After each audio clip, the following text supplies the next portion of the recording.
Sir जी, मुझे court की technical भाषा नहीं आती है। अगर आती भी तो उसका कोई फायदा नहीं होता। मैं अपनी सीधी भाषा में बात कहूंगा। बेसलेस कह के ये इस केस को क्लोज करना चाहते हैं, यही बात है ना सर? ऐसे वकीलों के लिए हर केस एक सूटकेस जैसा है, पर मेरे लिए ये मेरे दुख और आंसुओं की अभिव्यक्ति है। प्लीज मुझे मेरे दुख बताने दीजिए। जज साहब, एक भूकंप में मेरी दुकान ढह गई। 1 करोड़ का इंश्योरेंस करवा रखा था। इंश्योरेंस वाले कहते हैं मेरी दुकान भगवान ने तोड़ी है। कहते हैं कि ये एक्ट ऑफ गॉड है, जिसने तोड़ा है वही इसका पैसा भरेगा, इसीलिए भगवान से मांग रहा हूं। अरे मूर्ख, दुष्ट प्राणी, भगवान से दुश्मनी लेगा तो बर्बाद हो जाएगा। Order order. आपको कुछ कहना है तो विटनेस बॉक्स में आकर कहिए। भगवान इसकी नादानियों को माफ करना, ऐसे अज्ञानी को सद्बुद्धि देना, इसे सही पथ दिखाना। भगवान इसका अहंकार माफ करना। रात को सपने में जब आकर मैं आपसे मिलूंगा तब इस अज्ञानी और पापी के लिए मैं आपसे माफी मांगूंगा। अरे भगवान तुम्हारी दुकान क्यों तोड़ने लगे? मैं भी तो यही कह रहा हूं। भगवान के पास बहुत इंपॉर्टेंट काम होंगे, वो अपने काम छोड़कर मेरी दुकान पर टाइम क्यों वेस्ट करेंगे? आप कंपनी से कहिए सर कि वो मेरे पैसे मुझे दे दे। Objection your honour.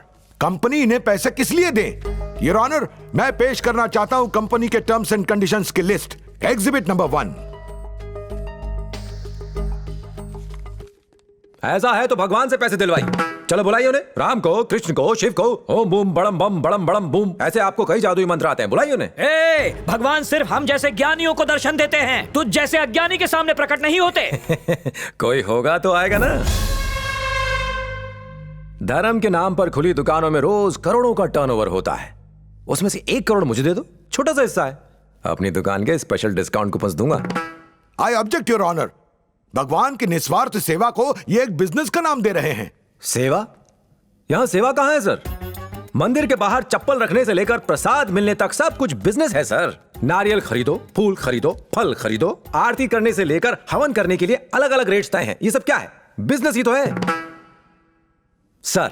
फ्री में दर्शन करना धर्म है, टिकट लेकर दर्शन करना धर्म कहलाना चाहिए। रिसेशन के समय में जब दुनिया के सारे बिजनेस लॉस में जाते हैं, इनका धंधा डबल हो जाता है। मेरे जैसे कष्ट भोग रहे लोग इन्हें दक्षिणा देते हैं ताकि हमें सही रास्ता दिखा सकें। यही एक बिजनेस है सर जो कभी लॉस में नहीं जाता। ऊपर से ये लोग टैक्स नहीं भरते। क्यों स्वामी, सही कह रहा हूं?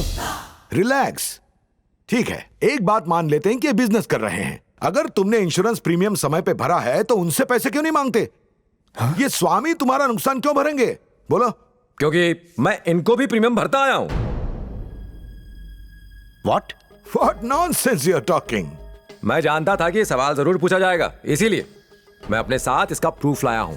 पिछले 18 सालों से जितने मंदिरों में दक्षिणा के नाम पर प्रीमियम भरता आया हूं, उन सब की रिसीट लाया हूं। इनमें से कुछ अपनी माताजी के कहने पर भरे और कुछ दक्षिणा अपनी पत्नी के कहने पर।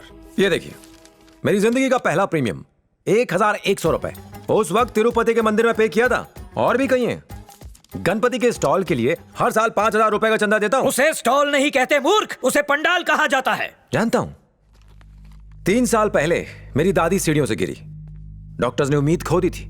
एक पंडित ने कहा कि महामृत्युंजय का जाप करवाइए, वो बिल्कुल ठीक हो जाएंगी। मैंने जाप करवाया, दादी ऊपर चली गई और 30,000 खड्डे में। और सुनिए, दरगाह के लिए चादर, चर्च के लिए कैंडल्स, मंदिर में अगरबत्तियां, आश्रम में चंदे। पिछले 15 सालों में मैं इन सारी दुकानों पर 10 लाख से ऊपर खर्च कर चुका हूं। तेरा सर्वनाश होके रहेगा। इन पवित्र स्थलों को दुकान कहकर तू उनका अपमान कर रहा है। ये सब ईश्वर के घर हैं, जहां लोग अपने परिवार की सुख सुरक्षा के लिए चंदा देते हैं। तो फिर मेरे परिवार की सुरक्षा का क्या? उसके लिए तुम्हें भगवान से बात करनी पड़ेगी। स्वामी जी से बहस क्यों कर रहे हो? अच्छा, ख्याल नेक है। आपके पास मोबाइल तो होगा, बताएंगे उसमें कौन सा सिम है? रिलायंस। मान लीजिए आपका सिम काम नहीं कर रहा है, तो आप कस्टमर केयर पर कॉल करेंगे या फिर सीधा अंबानी को फोन लगाएंगे? क्या मुकेश भाई मारो सिम चाल से नहीं। Order order. तुम्हारा मतलब ये स्वामी भगवान के ऑफिसर से? नहीं, ये किस एंगल से ऑफिसर्स हैं? नहीं, ये तो इनकी चेहरे को देख के तो लगता है कि ये सेल्समैन है, भगवान के कलेक्शन एजेंट। न्यायाधिपति जी, ये मूर्ख, अधर्मी और नास्तिक है। इस अधम को तनिक भी आभास नहीं है ये क्या कह रहा है। हम संत हैं, हम तो इसे क्षमा कर देंगे, परंतु इतने घोर पाप के लिए ईश्वर क्षमा नहीं करेंगे। अगर अपने मन में भगवान के लिए क्रूरता रखेंगे तो जिंदगी भर चैन से नहीं जी पाएंगे। क्या तेवर है बाप? मेरे लिए चिंता हो रही है या फिर जज के सामने मुझे धमकी दी जा रही है? हमें तुम्हारी चिंता हो रही है। ऐसा है तो मेरा पैसा देकर के मैटर क्लोज कीजिए। This is enough my Lord. Evidence के नाम पर इनके पास डोनेशंस के कुछ रिसीट्स हैं। भगवान और इनके बीच लीगल एग्रीमेंट नहीं हुआ है। गोपाल राव के तर्क मेरे ख्याल से बिल्कुल स्टूपिड लगते हैं। इतनी छोटी सी बात के लिए भगवान पे केस लगाने का कोई मतलब नहीं बनता। हाँ, नानी बात है। ये कोई छोटी सी बात नहीं है सर। मेरी वो दुकान मेरे लिए अन्नदाता थी, मां जैसी थी। छोटा था तो पापा को खोया, पर कभी रोया नहीं, बस थोड़ा सा डरा हुआ था। लेकिन जब अपनी दुकान खोई तो बहुत रोया, पर डरा नहीं, क्योंकि मुझे आप पर यकीन था। यह मंदिर के पुजारी ढेर सारा चंदा लेते हैं और वादा करते हैं कि हम सुरक्षित रहेंगे, और बीमा कंपनी कहती है कि टाइम पर प्रीमियम भरेंगे तो लॉस होने पर हमारी मदद करेंगे। जीवन भर इन्हें दान दिया, प्रीमियम भी भरा, लेकिन आज दोनों ने अपने हाथ खड़े कर दिए। मेरा परिवार तो सड़क पर आ जाएगा सर। मेरे बेटे का ना बचपन रहेगा और ना ही कोई फ्यूचर बन पाएगा सर। जीने का कोई सहारा नहीं है। आपसे एक रिक्वेस्ट है सर, मुझे अपने इस केस को इस कोर्ट के सामने रखने का एक मौका दीजिए सर।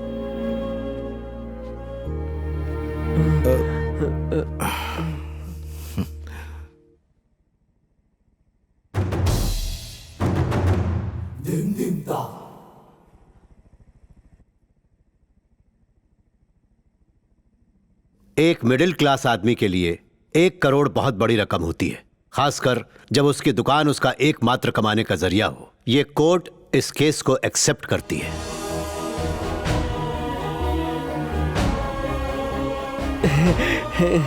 पिटिशनर को कंपनसेशन कहां से मिलेगा? इंश्योरेंस कंपनी से, भगवान के खास भक्तों से, या फिर किसी और से? यह कोर्ट में पेश होने वाले एविडेंस और आर्गुमेंट्स के आधार पर निर्भर करता है। The court is adjourned.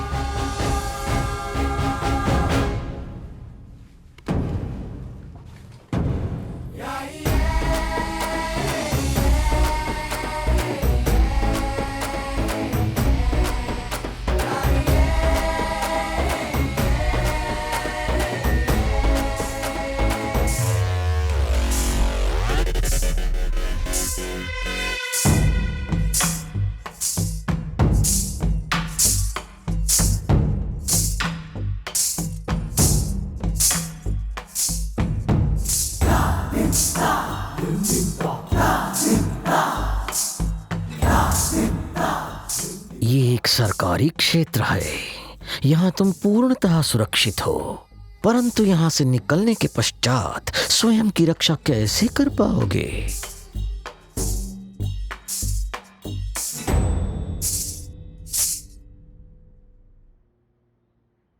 तुम ईश्वर में आस्था रखते हो, ये मनुष्य न्यायालय में विश्वास रखता है। ईश्वर सर्वव्यापी है तो यहां भी होंगे। ईश्वर हर मनुष्य में बसते हैं, इसमें भी ईश्वर है।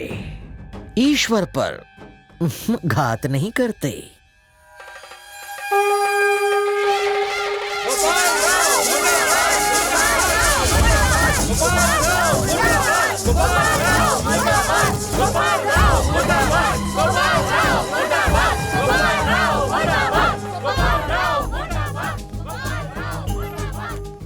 सुन राजू, मैं वकील से मिलके आता हूँ, तू सीधे घर जा। ठीक है गुरुजी।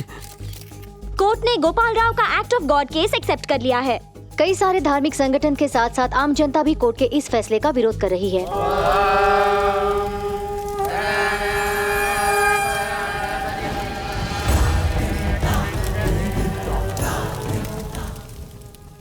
ईश्वर भक्ति से काम नहीं चलेगा, भगवान का डर होना भी आवश्यक है।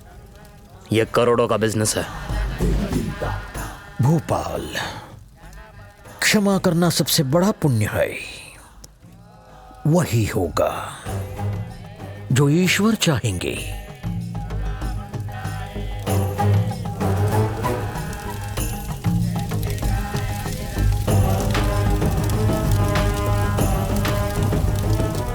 सुन बे, अपने आदमियों ने तैयारी कर ली है ना?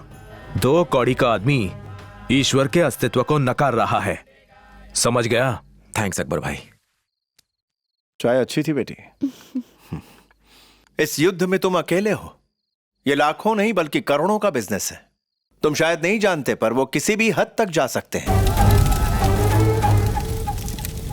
You have to be careful. जी ठीक है, चलता हूं मैं अब। खुदा हाफिज।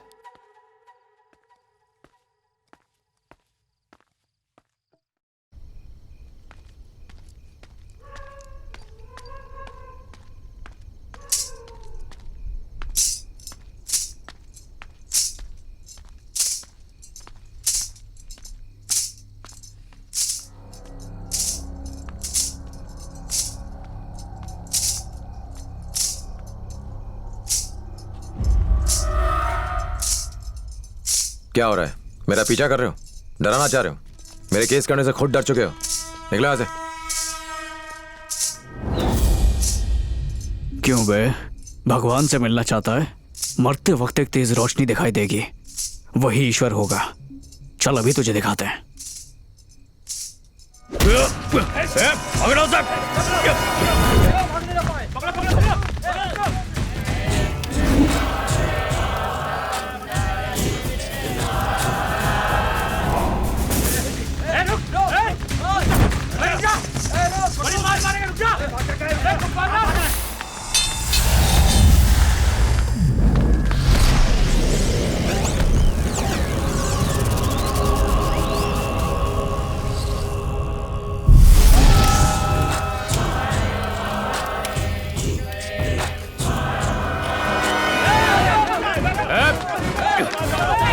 आज तू बचेगा नहीं। रुक।